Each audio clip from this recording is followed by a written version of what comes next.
आपके आ जाने से, आपके आ जाने से, आपके आ जाने से, आपके आ जाने से, आपके आ जाने से। गुल से कुछ से न बुलबुल के, गुल से कुछ से न बुलबुल के, गुनगुनाने से दिल बहलता है मेरा, आपके आ जाने से, आपके आ जाने से, आपके आ जाने से, आपके आ जाने। लवली स्टूडेंट, मैं आप लोगों को अपने क्लास में भरपूर स्वागत करते हैं और ईश्वर से कामना करते हैं कि आपके ऊपर हमेशा भगवान का आशीर्वाद बना रहे। लवली स्टूडेंट, ईश्वर के द्वारा बनाए हुए हर मूर्ति हमारे लिए महत्वपूर्ण है, अर्थात हर व्यक्ति हमारे लिए महत्वपूर्ण है। जितने भी व्यक्ति हैं वह ईश्वर के बनाए हुए खूबसूरत मूर्ति है। मैं अपने क्लास में सबका हार्दिक स्वागत करते हैं। लवली स्टूडेंट, हम कहेंगे खुद पर विश्वास करो। विवेक, खुद पर विश्वास करो। मस्तिष्क की शक्तियाँ सूर्य के किरणों की समान है। खुद पर विश्वास करो। मस्तिष्क की शक्तियाँ सूर्य के किरणों की समान है। जब वह केंद्रित होती है तो चमक उठती है। लवली स्टूडेंट, आप किसी भी कास्ट से बिलोंग करते हो, आप अपने को छोटा मत समझिए। ये कास्ट से कोई मतलब नहीं है। भगवान ने आपको बता दें कि सबको उतना ही दिमाग दिया है। ऐसा नहीं कि आप लोअर कैटेगरी में जन्म लिए हैं, आपको भगवान ने आपका दिमाग भी लोअर कैटेगरी बना दिए हैं, ऐसा कोई बात नहीं है। आप किसी भी कास्ट में हैं, किसी भी जाति से बिलोंग करते हैं, परम पिता परमात्मा का आशीर्वाद समान रूप से है। ऐसा नहीं कि उनके द्वारा जात और पात देखा जाता है, वो नहीं। आप किसी भी कास्ट में आप अपने प्रतिभा को उजागर करिए।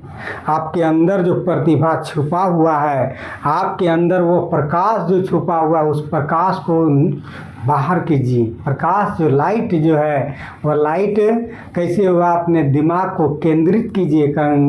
यह APJ अब्दुल कलाम का कहा हुआ वाक्य है कि आपके मस्तिष्क में सूर्य की किरण भरा हुआ, सूर्य के किरण के समान है। जहाँ वह केंद्रित होता है वह चमक उठता है। लाइट देखे सूर्य का किरण, अगर थोड़ा सा पुंज एक जगह हो तो देखो कितना लाइट होता है। उसी तरह मस्तिष्क है। आप किसी भी जाति धर्म से बिलोंग करते हैं, उससे कोई मतलब नहीं है। आप अपनी प्रतिभा को उजागर करिए। लवली स्टूडेंट, आप जानते हैं कि महाभारत में एकलव्य नाम का एक लड़का था। कौन था? एकलव्य। और उसी समय था जब महाभारत में अर्जुन और दुशासन सबको जो शिक्षा दिया करते थे वह द्रोणाचार्य ने देते थे। किसने? द्रोणाचार्य। हाँ, द्रोणाचार्य गुरुजी थे। उसके द्वारा शिक्षा दिए जाते थे। लेकिन अब पूर्व के हम समय का बात नहीं जानते हैं, लेकिन कहा जाता है, तो उन कहने के आधार पर हम बोलते हैं कि उच्च जाति वाले लोगों पर को ही शिक्षा देते थे। वहाँ जैसे ही पता चल जाता था कि निम्न जाति के लोग हैं तो उनको वहाँ से भगा देता था।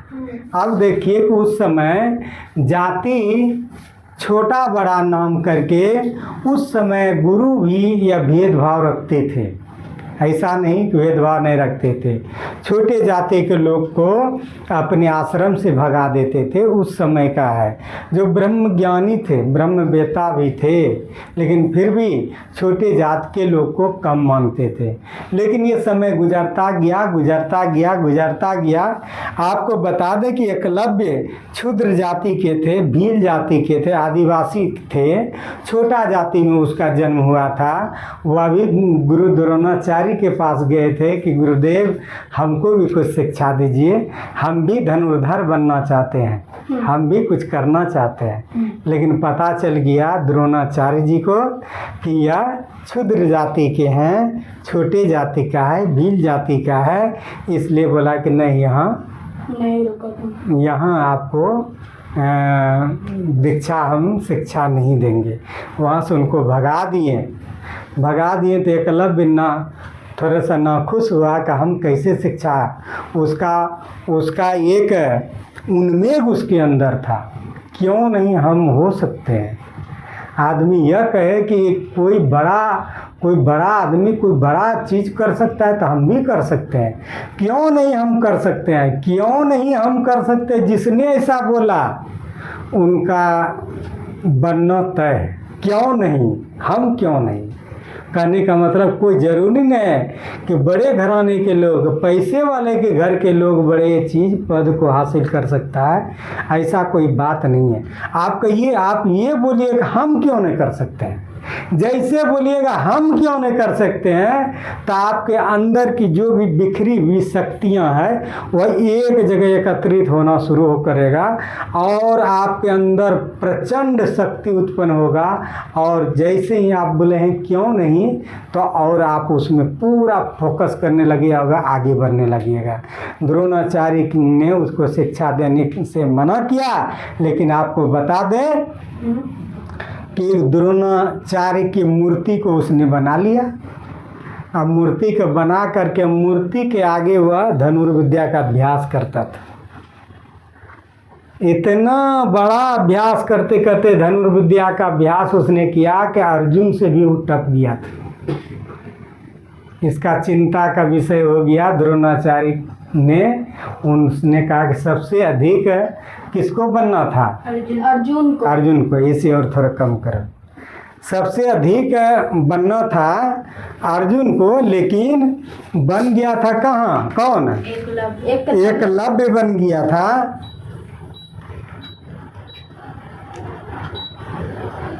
एकलव्य। अब चिंता के विषय, लेकिन ऐसा कोई बात नहीं। आज हमारे समाज में छोटे जात के लोग कुछ अच्छा करते हैं तो बड़े जात के लोग उनको रोकते हैं, अरे तुमसे कैसे हो सकता है, चेपते हैं।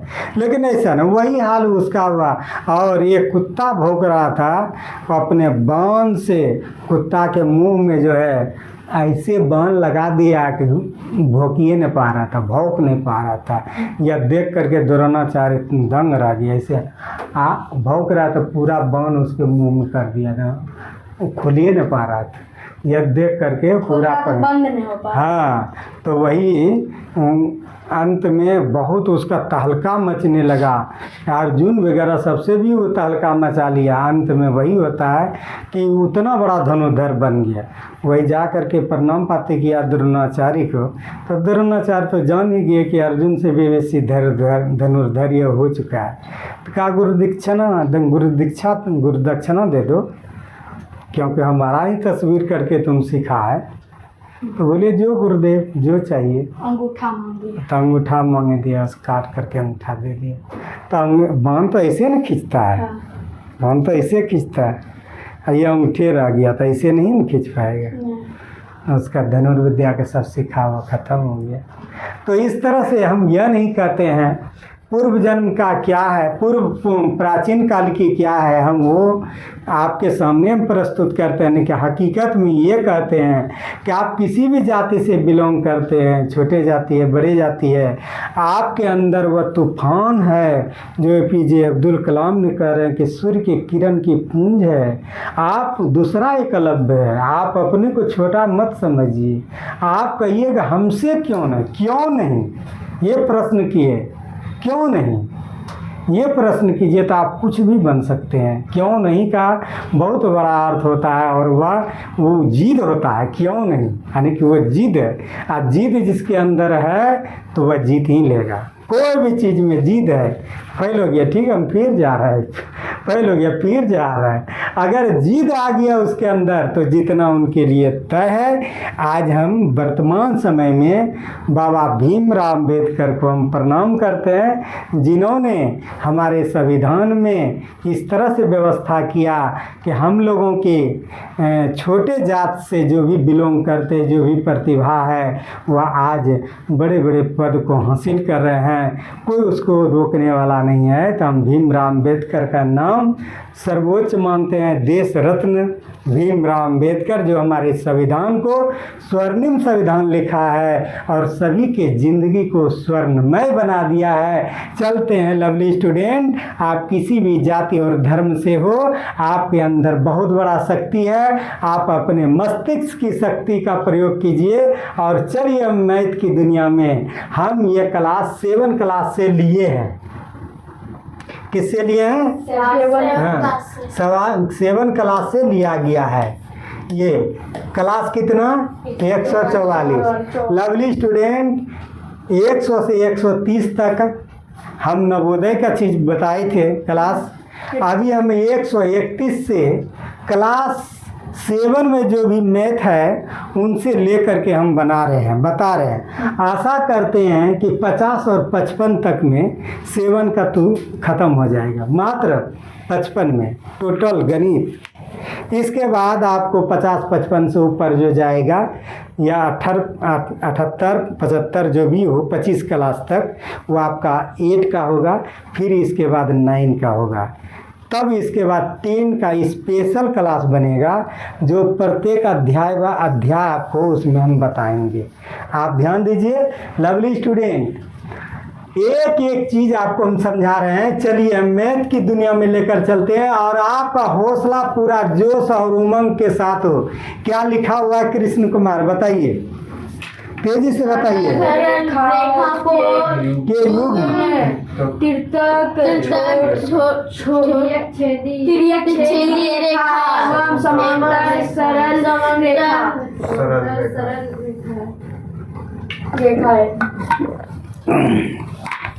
देखिए स्टूडेंट, आपके शीर्षक में कृष्ण कुमार बोले कि सरल रेखाओं का युग्म, युग्म मतलब जोड़ा होता है। क्या होता है? जोड़ा। तिर्यक छेदी रेखा उसको काटता है ना, ये पूर्व में बता चुके हैं।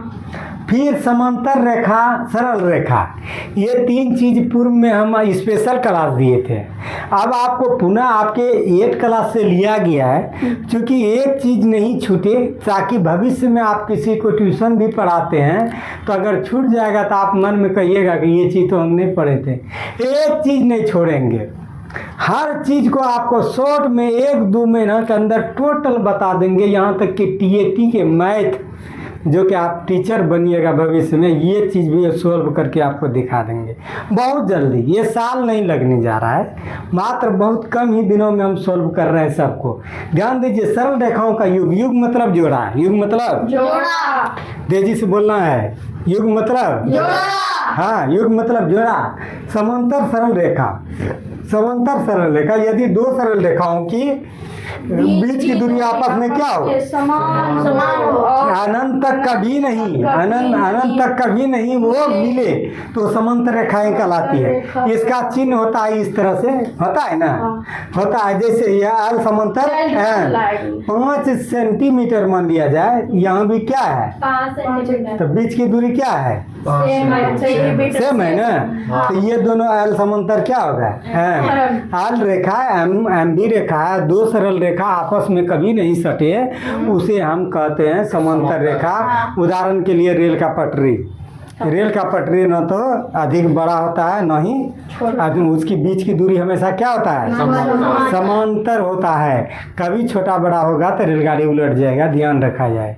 तो समांतर 2 रेखाएं वही होता है जो आपस में कभी बीच की दूरी उसका कम अधिक नहीं होता है, सेम रहता है हमेशा अनंत तक, जहाँ तक जाए अनंत तक, उसका अंत नहीं, वो अनंत कहलाता है। ये अनंत चिन्ह है, दोनों पट्टी अनंत चिन्ह है। तो ये अनंत ठीक में है। जब मिलता है मिलवे नहीं करेगा, अनंत में भी वह नहीं मिलेगा दोनों रेखा, उसे हम समांतर रेखा कहते हैं। कोई दिक्कत? नहीं। चलिए, वो समांतर रेखा, जब दो रेखा के बीच की दूरी घाट बढ़ जाए तो वह समान हो तो वह समांतर रेखा कहलाती है। ये कहीं है 8 सेंटीमीटर, यहाँ क्या है 8 यहाँ कितना हो गया 10 सेंटीमीटर। सेंटीमीटर। तो ये घट गया तो ये घटते घटते एक जगह कहीं मिल जाएगा। घटने का मतलब है कि कहीं अभी थोड़ा सा घटा है तो जेते जेते जेते जेते ये आगे में जाके मिल जाएगा। ये ऐसे उदाहरण देखिए, यहाँ ऐसे है, ऐसे है, पहले 10 था, यहाँ कितना हुआ 8। स्वाभाविक ही जेते जेते कहीं मिल ही जाएगा। अगर बीच की दूरी घट जाए तो कहीं वह अनंत पर भी मिल ही जाएगा। वो उसको समांतर नहीं कहेंगे, उसको वो समांतर कहेंगे। क्या कहेंगे? कोई दिक्कत? समांतर का पैरेलल होता है। क्या होता है? पैरेलल। पैरेलल दो रेखा वही जो बीच की दूरी समान हो। कोई दिक्कत? दो बार ही बता चुके, देखिए ध्यान से। तिर्यक छेदी रेखा, दो समांतर रेखा को तीसरी रेखा काटे तो उसे तिर्यक छेदी रेखा कहते हैं। समांतर क्या है? आर। मध्य जाए समांतर क्या है? आर है। एल समांतर आर, यह एल एम रेखा है। एल एम क्या है? रेखा। फिर आर एस कौन सी है? रेखा। दोनों आपस में क्या है? समांतर है। अब पी क्यू रेखा उनको क्या करती है? काटती है। पी क्यू रेखा को हम तिर्यक छेदी रेखा कहेंगे। तिर्यक। कोई दिक्कत नहीं। जब दो समांतर रेखा को कोई तीसरी रेखा काटती है तो उस रेखा को तिर्यक छेदी रेखा कहते हैं। और जिस बिंदु पर काटती है उस बिंदु को तिर्यक छेदी बिंदु कहते हैं। उसको क्या कहते हैं? तो किस किस बिंदु पर काटती है? के और एन पर। तो तिर्यक छेदी बिंदु कहाँ है? के और एन है। एल और एम क्या है? रेखा है। आर एस क्या है? रेखा है। पी क्यू क्या है? तिर्यक छेदी रेखा है। एन और के क्या है? तिर्यक छेदी बिंदु है। कोई दिक्कत? इस तरह से आप देखते हैं दो सरल रेखा पर एक तिर्यक छेदी रेखा आकर काटती है तो जिस बिंदु पर काटते उस बिंदु को तिर्यक छेदी बिंदु कहते हैं। क्या कहते हैं? कोई दिक्कत? अब हम चलते हैं, जब दो समांतर रेखा को, सरल रेखा को कोई तिर्यक छेदी रेखा काटे तो क्या क्या होता है? पूर्व में बताई थी। क्या क्या होता है बोलो? दो समांतर रेखा बराबर तो ऊपर ऊपर वाला कटेगा, फिर नीचे नीचे वाला। जी नहीं, दो सरल दो समांतर रेखा एल एम और पी क्यू दोनों आपस में क्या है? समांतर है। समान नहीं, समांतर। ठीक है। तो ये देखिए, ये सम्मुख कोण क्या होता है? बराबर होता है। तो कोण 4 बराबर कोण 2, कोण 3 बराबर कोण 1। अभी शीर्षाभिमुख कोण बताए थे ना? हाँ। अगर ऐसे इसमें काट दो ऐसे तो कटाया तो इसके सामने का कौन है? 3। इसके सामने का कौन है? 2। कौन 6 के सामने का 8। 5 के सामने का 7। तो इस कोण को शीर्षाभिमुख कोण कहते हैं। क्या कहते हैं? अब इसका ऊपर का देखो, इसका ऊपर कम कहता है 1 और नीचे कम कौन सी है? 6। तो इसका ऊपर का कोण 1 बराबर कोण 6, कोण 4 बराबर कोण 5। तो जिस तरह से इसका ऊपर में देखिए तो इसका ऊपर फिर इधर आइए, कोण 8 बराबर कितना? कोण 2 बराबर कोण 7। इस तरह से संगत कोण हुआ। ये कौन हुआ? अब देखिए कि शीर्षाभिमुख कोण बराबर बता दिए, दूसरा संगत कोण बराबर होता है। क्या होता है? संगत कोण बराबर। बोलो तेजी से। ख्याल रखो, ये याद करने के लिए दिए थे, तुम लोग को दिए थे ना। अगर याद नहीं होता है तो आप समझ जाइएगा ये दोबारा हुआ। यह नहीं कि आप बोल दीजिएगा कि नहीं आप तो ऐसे मारते पीटते रहते हैं। नहीं, ऐसा बात नहीं। आपको ये भली भांति पता है कि जो चीज़ को हम 2 बार 3 बार बताएं तो आपका ड्यूटी बनता है कि उसको रट ले। ठीक है। अब देखिए इस पट्टी में क्या है? तीन इस पट्टी में कौन सी है? छः तो इसको कहते हैं एकांतर कौन कौन? फिर इस पट्टी में क्या है? दो इस पट्टी में कौन सी है? पाँच तो ये कौन बराबर ये कौन एकांतर कौन बराबर होगा? तो आप देखते हैं संगत कौन बराबर होता है एक ही ओर बने हुए संगत को, ये संगत ऊपर ऊपर बराबर होगा, नीचे नीचे बराबर होगा। फिर एकांतर कौन बराबर होगा? शीर्षाभिमुख कौन बराबर होगा? और एक ही ओर बने हुए अंतः कोण दो प्लस कोण छः, ये अंतः कोणों का योगफल 180। फिर कोण 3 और कोण 5, अंतः कोण दोनों कोणों का योगफल 180। कोई दिक्कत? अब देखिए इसमें कोण अंतः कोण बनता है और बहिर कोण। अंतर बहिर कोण मतलब बाहर में बना कोण। तो ये घेरा के अंदर जो बनता है वो अंतः कोण है। तो कोण 2 और कोण 6 कौन कौन है? कोण 3 और कोण 5 अंतः कोण। फिर इसको ऊपर में आइए 4 और फिर 8 तो बहिर कोण कोण 1 और कोण 7। तो बाहर में भी बनता है अंदर में भी बनता है, कोई दिक्कत? अब हम बोले कि इस तरह से 4 चीज होता है। पहला होता है सम्मुख कोण बराबर होता है। सम्मुख कोण क्या होता है? बराबर। बोले थे कि एक इस तरह से है और एक तिर्यक छेदी रेखा उसको काटती है और इस तरह से काटती है तो सम्मुख कोण बराबर होता है। कौन कौन बराबर होता है? जरा सा देखोगे 1 2 3 4, यहाँ गौर से 1 2 3 4 5 6 7 8, यही है ना? अब देखिए कि ये सम्मुख कोण एक के सामने का कोण कौन है? 3। देखिए कोण 1 बराबर कोण 3, कोण 2 बराबर 4, 4 कोण 2 बराबर 4 कोण 6 बराबर 8 कोण 5 बराबर 7 ये कौन कौन होगा? सम्मुख कोण बोलो।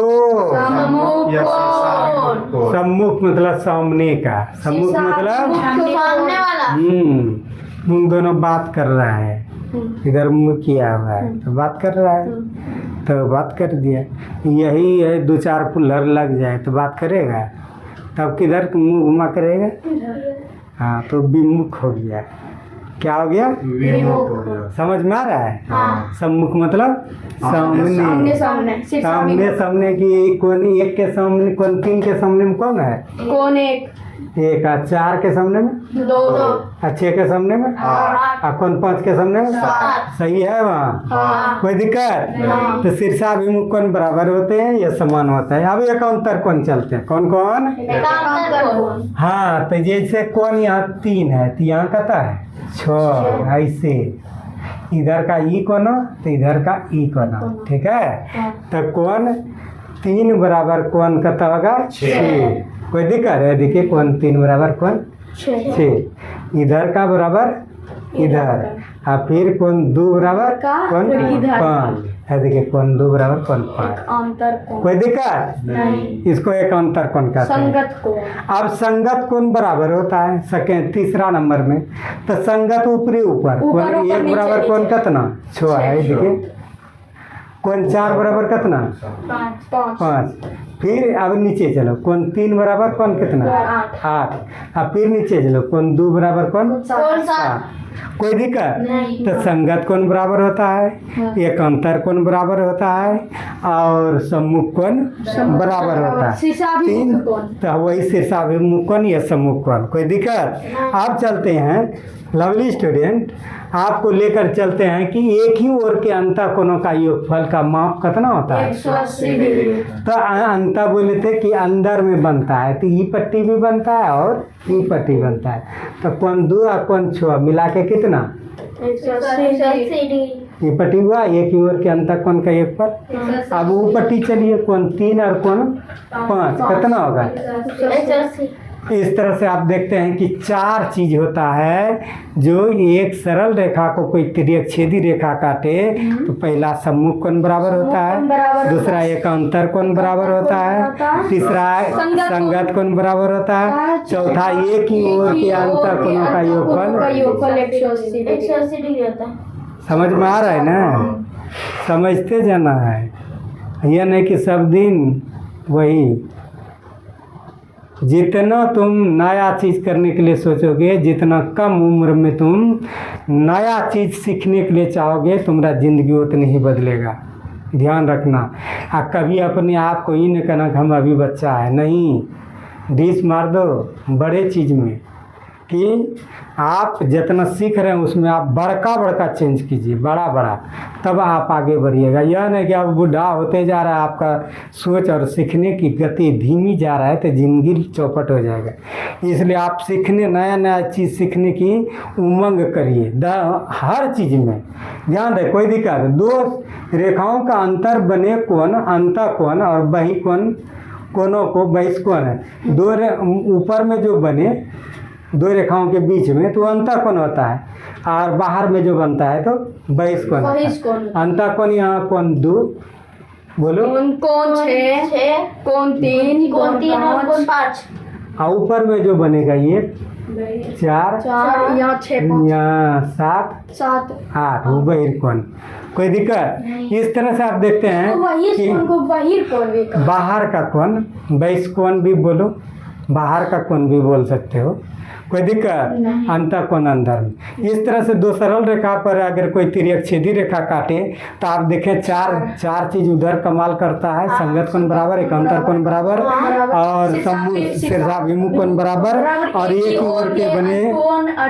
हाँ, वेरी गुड, मेहनत किया है, मेहनत करोगे लवली स्टूडेंट, हमारे बोली पर तुम आवाज़ दोगे, ये जान लो। अगर तुम मेहनत नहीं किया तो हम जैसे ही बोलेंगे तो तुम नहीं बोलोगे, हम जैसे बोलेंगे पूछेंगे पटपट जवाब दो।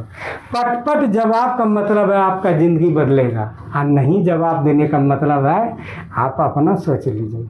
आप पढ़ने के लिए बैठे, आप अपना ज़िंदगी बदलने के लिए बैठे, मेरा नहीं, आप अपना ज़िंदगी बदलिए, हमको जो आना है वो भी है। चलो आगे बढ़ते हैं। और आगे प्रश्न पहला है, ध्यान दीजिए, आपका यहाँ ध्यान रहे। एक्स वाई का क्या करना है? मान ज्ञात करना है। तो एक्स बराबर कितना होगा कृष्ण कुमार, बताओ। x बराबर, कृष्ण कुमार जल्दी बोलो। कौन सा कोण बराबर x बराबर 120। क्यों?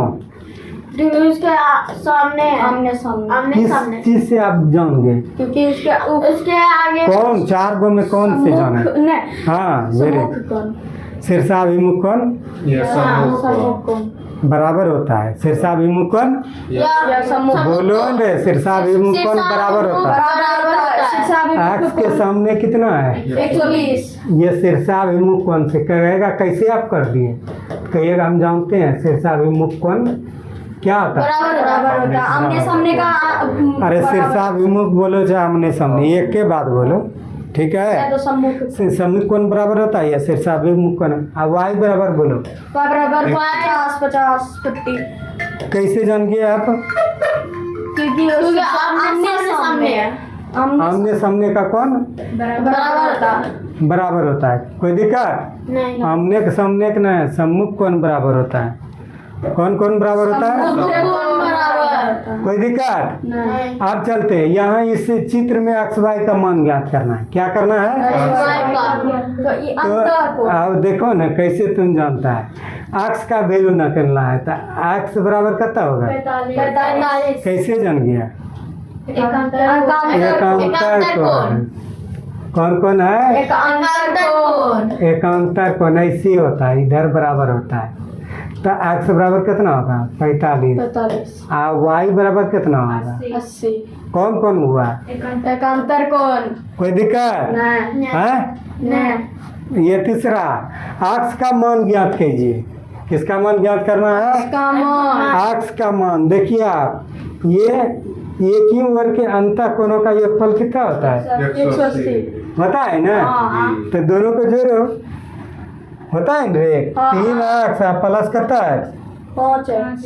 जोर से बोलो। 8x। छड़ी कहा था? छड़ी से आप देखते हैं कि 3 एक्स और 2 एक्स दोनों को जोड़ देगा ना। क्यों जोड़ेगा? एक ही ओर के अंतःकोणों का योगफल 180 डिग्री होता है। 180 होता है ना। इस फार्मूला से एक ही एक ही ओर के और कौन सी है? अंता कौन है? अंतःकोण। 3x प्लस 5x बराबर कितना? 8x। 8x 5 3 कितना हुआ? 8x बराबर कितना? 180। x बराबर कितना? 180 बटे 8 कट गया, कितना बार में होगा? 8 दूनी 16, यहाँ कितना बचा? 4 8 5 40, कितना डिग्री? 25 डिग्री। कितना डिग्री? 25 डिग्री।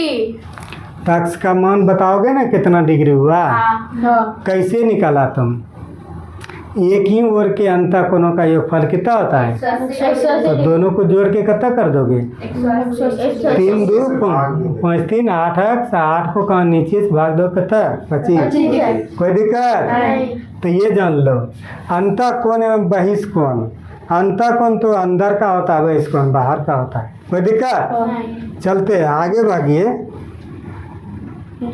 इस तरह से आपके सामने आप पुनः बताइए, हम तेजी से कॉपी कलम रखिए।